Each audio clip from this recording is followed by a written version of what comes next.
Hao. Perkenalkan, saya Zara Syakolbi. Video ini akan menjelaskan beberapa macam cara penggunaan shang dan xia. Yang pertama, shang dan xia digunakan untuk mengungkapkan kata posisi atau lokasi suatu benda. Jadi, shang atau xia, atas atau bawah.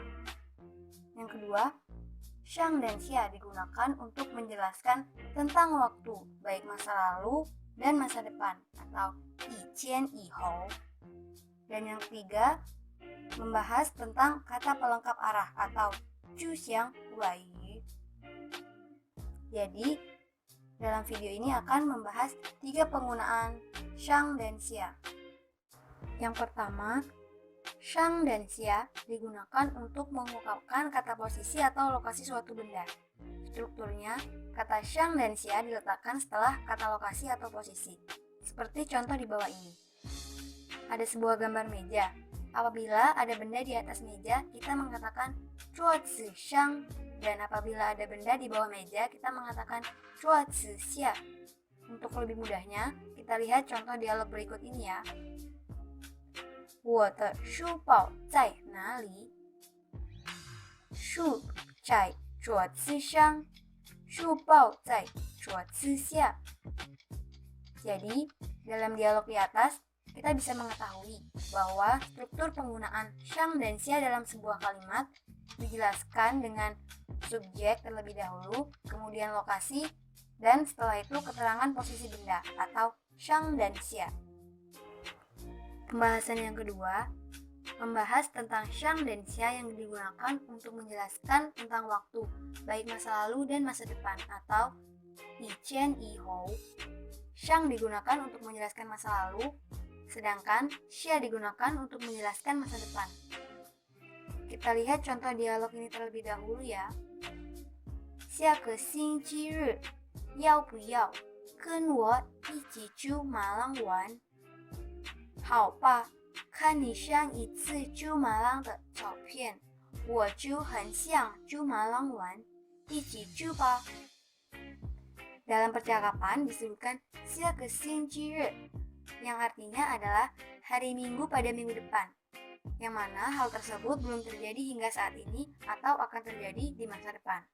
Sedangkan 你上一次去马浪 yang artinya adalah terakhir kali kamu ke Malang, yang maknanya itu sudah dilakukan di masa lalu.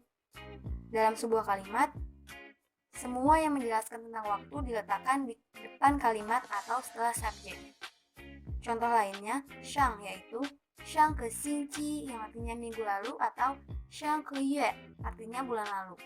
Sedangkan xia contoh lainnya adalah xia ke yue yang artinya bulan depan atau xia ke xingji yang artinya minggu depan. Sedangkan untuk penggunaan yang ketiga yaitu tentang kata pelengkap arah atau zhuxiang waiyu. Zhuxiang waiyu atau kata pelengkap arah termasuk dalam gramatika atau tata bahasa dalam bahasa Mandarin. Dalam bahasa Indonesia kita tidak memperhatikan di mana pembicara dan juga lawan bicara. Contohnya kalimat ayo masuk. Dalam bahasa Indonesia kita tidak perlu membedakan di mana arah pembicara dan juga lawan bicara. Cukup mengatakan ayo masuk untuk menyuruh masuk. Namun dalam bahasa Mandarin, jika kita ingin mengatakan ayo masuk, maka ada 2 hal yang perlu diperhatikan. Apakah tindakan itu mengarah mendekati pembicara atau menjauhi pembicara? Untuk lebih singkatnya, kita lihat tabel dan contoh berikut ini ya.